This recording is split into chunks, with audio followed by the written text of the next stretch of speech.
SEC Baseball Tournament Game 5 post-game press conference. We're joined by Alabama Crimson Tide, represented by head coach Rob Vaughn, along with center fielder Richie Bonamolo Jr. In a moment, Coach will give an opening statement, and then we'll take questions directed to Richie only, please. Caitlin and Jake are passing microphones, so please wait to be called upon before asking your question. Coach, if you give us an opening statement. Yeah, really good game through 6, really through 5. When they come out, they were swinging the bats extremely well early. I thought we minimized and did a good job minimizing innings early. We're able to tie the game up. They make kind of a costly error there with 2 outs, and Richie follows that up with a huge double that gave us the lead there, and you're kind of back in it. And very honestly, a game that felt like we were probably down 10-0 going into that inning. So to grab the lead there in the middle is exactly where you want to be. And then we just couldn't stop them. I mean, that offense was firing on all cylinders today, man. They didn't miss mistakes. They capitalized on stuff, and at the end of the day, just couldn't slow them down enough. These kids fought and scratched and clawed to the very end. Just dug too big of a hole to get ourselves out of there. So, wish we'd have played a little bit better there, but we'll turn our attention to this week and get to work and hopefully play baseball for a couple more weeks. If we can get questions directed to Richie, please raise your hand. Let's start in the back right. You had another one. Just kind of what was working for you at the plate today? I think our hitting coach does a great job of putting a scouting report out there and just committing to our plan. We go into the plate with a plan, and I just executed it. And, when you're doing it for your team, it feels even better. Next one for Richie. In the left, fourth row. On the one where you got tagged out at second, were you disappointed to see Cade not get the wave? Not really. I think in the moment I should have kept my eyes up, rounding second, and it was kind of too late when I looked up and everything happened. But, everything happens for a reason. So, standing in the back right. Hey, Richie, just for you guys to come in the ninth and still put some runs across home base and, try to continue to make this a ball game late, just kind of what does that late effort show about the resiliency that this group has, and how can that benefit you guys in the NCAA tournament? I think we've been incorporating something like, it's always about the finish. And, even though, we lost today, I think the fight kind of showed how much, our team puts into this, baseball team. So I think it is perfect. In the second row on the right. Emily Smart, Tuscaloosa News. Richie, how are you feeling after running into the wall? And what was your reaction to that play? It wasn't as bad. The wall had padding, but I think it was a cool play. Hard hit ball, just got there, and I think it was cool looking at the scoreboard and seeing the little replay. So it was a cool catch. Any more for Richie? If not, one more in the middle. Richie, Matt Tommings from World Baseball Network. What's it like, the next week you guys might host a regional or possibly. How do you just feel about what you guys want to do next week to just capitalize on the tournament? I think no matter what, our team knows what our strengths are, and we know what we have to work on. And if we're, hosting a regional or going somewhere for a regional, it's not going to matter. We're just going to still show up and do what we do. If that's it for Richie. Richie, thanks for your time today. Good luck the rest of the way. Thank you. All right, questions for Coach. We'll start in the front row on the left. Hey, Coach, you rally back from 5-1, take the lead. How difficult is it to try to manufacture 2 big rallies in one single game against the defending national champions? Yeah, I mean, Tennessee, you kind of saw what they were. I know they've scuffled a little bit down the stretch and haven't played their best baseball, but, man, that offense is scary. When it gets rolling, it's scary, and they were rolling from the rip. I think they were on time. They were taking stuff away, and they just got in a groove there, so it kind of just got hard to stop, and really as weird as the first 5 innings were, you felt about as good as you could with a 6-6 game and running Zane Adams in, and it's a little bit of a different role for him. It's something he's not used to, and he just wasn't sharp. We'll get 2 freebies there to the middle, and that's it. That's when we just need him to come down and kind of shut that down. And believe me, it ain't out of lack of effort for that kid. I mean, he made himself available today and wanted to pitch today. Just didn't have great stuff today, and then that 5 spot happened, and then you saw A.J. Russell really settle in. I mean, report on that, guys. It's very limited right change-ups, and you saw him start to really land that right change a lot, and it's what good arms do. It's a really good heater, and Drew threw a ton of strikes. He was ahead in counts. And once he settled in after that 5 spot, he did what you did. You know, when you get the lead, you gotta stay on the attack and go get those zeros. That's exactly what he did. And we fought and clawed there at the end, but it was just too big of a hole to dig out of. On the left, fourth row. Coach, I know you mentioned yesterday about maybe Riley doing a little bit of angling to get the start today. Ultimately, you guys didn't go in that direction. What went into the thought process there, and specifically with Zane after he didn't come out of the bullpen once all year, and then he's on even shorter rest than Riley would have been? Yeah, I think a lot of that goes into kind of pitch count. A lot of that goes into workload. A lot of that goes into just history, man. Like you look up and I mean, Riley's still coming off of TJ, you know, and he's a max effort arm. It's not like it's 86, 88 and a changeup guy. I mean, it's 98 to 100 and kind of max effort stuff. And so Riley's pitch count got up a little bit higher last week at Florida. Zane, obviously, unfortunately, wasn't in the game near as long at Florida, so just hadn't thrown as many pitches, was a little bit fresher there. We talked to Riley. He played catch yesterday, and I think would have loved to have got out there and gone, but he was like, man, I just feel okay, and I don't feel awesome, you know. And in that point, there's not a shot that I'm going to run that kid out there. That kid's going to make a whole lot of money here in about a month and a half, and we got a lot to play. We need Riley as fresh as he can be this upcoming Friday. And so you saw the same thing. I heard Tony kind of gave an interview yesterday talking about Phillips, and it's like, man, you want to win this, you do, but you also can't put your arms at risk, especially a kid that's poured his heart and soul into Alabama like Riley Quick has, you know. I think even he told me he felt awesome. Man, I want to win this thing as bad as anybody, but I'm not willing to put him at risk to do that. And so Zane felt fresher, didn't throw near as many pitches last week, felt like he could do it.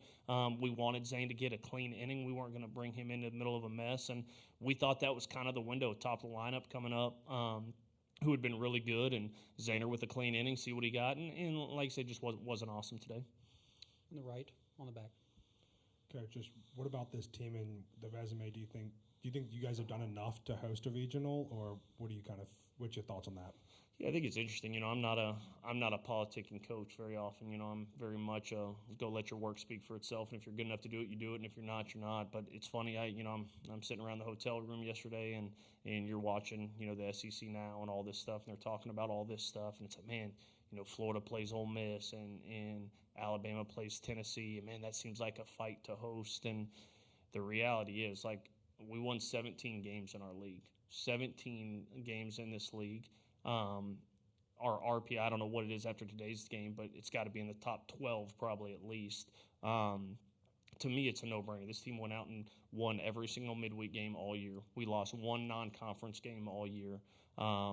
You know, we've done some really good things. You win 17 games in the league with the top 12 RPI. I think it's kind of silly that we're talking about, are we hosting, are we not? It should be, where are we being seated in the top 16? Now, within that, it's out of our control. You know, you come here and you win 2 or 3 games, you completely take it out of any committee's hands. But, you know, a lot of these teams that you're seeing kind of as locks to host are teams we played this year or teams we beat this year. And some of these things. So this league's just something different. Believe me, I spent a lot of time out of this league and got super annoyed with every coach that got up here. And I was like, man, you're 2 games over 500 in your league, and you think you should host. And then you come walk through this league and you understand exactly why you should host doing that. But like I said, it's out of my control now. Do I think this team's done enough? I don't think there's any doubt. I think that resume should speak for itself, but it's in the hands of the committee now, and we'll get back to Tuscaloosa, get to work, and be prepared for whatever comes next week. On the left, third row. Hey, Coach, obviously along those lines as well, how much emphasis do you think a selection committee should put on the SEC tournament when there's so many good teams here? And then also, what do you think about the format now that the run is done for y'all?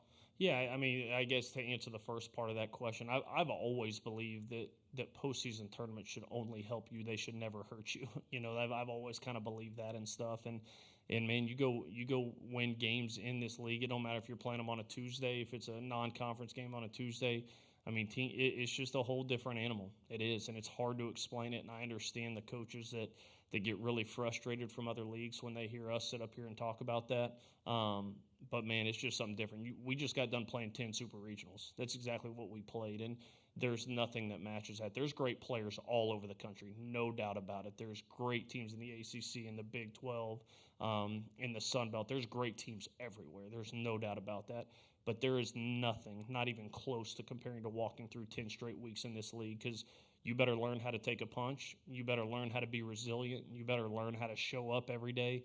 And our kids have done that. They've done that. And shoot, we lost one game all year outside of conference play. Like, that tells you how strong this league is.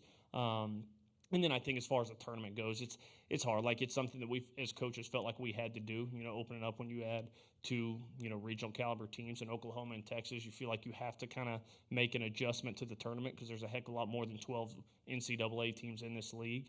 But at the same time, like, man, this tournament was – this is the one when I was sitting in Omaha, Nebraska at the Big Ten tournament. I would finish my game and rush back to the hotel so I could watch the SEC tournament. It was awesome. Like, it was an awesome format. It was a bear to get through, but just such a cool format. So like it or not, that's just kind of the hand we were dealt and what we felt like we needed to do, and I think it's going to be a good thing for the league. First row on the right. We'll start there. Harrison Fan, SEC Unfiltered. Coach, how do you kind of go about preparing, from here until next week? And, well, like you said, not having the cards in your hand, but feeling you guys have done enough. What does that kind of look like from a preparation aspect and a mindset kind of to the team and the players and kind of how they approach the week? Yeah, I mean, we'll have about 10 days till our next game. Whether that's at home or whether that's on the road, we got about 10 days. So for me, we'll get home tonight. We'll go back to the hotel, shower, get packed up, and we're only an hour from here. We'll get back to Tuscaloosa tonight, get some rest, and we'll talk as a staff. More than likely, give the boys a day tomorrow. Just let them get their bodies underneath them, let them rest, and then we got to do some things to simulate some stuff. Riley Quickle will need to throw kind of whether it's live hitters, whether it's extended bullpen, whatever that is. We'll do some stuff this weekend, and to me, just get these bodies fresh. At the end of it, whatever comes next, it's how do we play next weekend? Can we get as fresh as possible, as sharp as possible for next weekend? And so we'll sit down as a staff and put that together. We'll find out, I guess, on Sunday if people are coming to us or whether we're heading somewhere. And then we'll see Monday morning what that looks like, and we'll go to work. Two more, starting right here. Saw this Tennessee team without A.J. Russell fresh back in March. Now you saw them with him. How does adding a guy like that this time of year change a team's profile, and how different did it look for their pitching staff with him involved? That's just a really darn good team. Marcus Phillips was a big leaguer there for 3 innings there. I was like, man, Tony, you said he's going to be up on a pitch count, man. Let's get him out of there. Like, he's thrown enough. It was 98 to 99 with just plus stuff, all strikes. He was really, really good. And then you have Russell, and the impressive thing about him, I thought, is how he did it. He came in, and we kind of blitzed him there early. Richie with a huge 2-out double, scored some runs there, and then he made the adjustment. He was able to start landing that right changeup a lot, and that makes 97 from that slot play a heck of a lot better. So you got to credit him on how he did that. Tony Vitello is one of the best coaches in the country, man. He does such a good job with these guys, and they've had their struggles the last few weeks, and just like for everybody, once you get to Hoover, it's kind of a reset, and it doesn't matter whether you've won your last 20 or lost your last 20. Everybody's here, and it's a clean slate, and they came out and played a really good brand of baseball today. Last one in the second row. Skip, how do you feel about Neil's preparation for today, and also working through the 8 relievers that were in dealt after Finateri was pulled? How do you feel that Neil's preparation has been, pretty much everything since the fall? Yeah, Brady's been great for us, man, and he's just continued to get better. Like I said, Brady had a tough start to the year. Didn't play great down the stretch. I thought was coming out trying to get 10 hits every at bat after a rough start, and frankly, Will Plattner was playing really, really good, and Platt kind of won the job a little bit and was playing a really good brand of baseball, and then fractured his hand at Auburn, and that kind of gave Brady a reset. I think when I saw Brady come back after kind of being out for a few weeks, you saw him come back just kind of with a new lease on it and play a lot freer, and he's had some huge hits for us. He's done a great job behind the plate. He's as good of a catch and throw guy as I've been around. Super athlete back there, can play a ton of positions on the field. So Brady's been great for us, and we're going to need both those guys down the stretch. Just Plattner's getting back. He's probably not at 100%. He'll tell you he is. He ain't back quite there yet, but both of those guys are going to be really needed down the stretch here because they're two of our, Platt's one of our toughest kids we got. So it'll be good to get him back and involved in these things, and Brady's doing a good job with that staff. All right, Coach, we appreciate your time. Good luck the rest of the week. Appreciate it.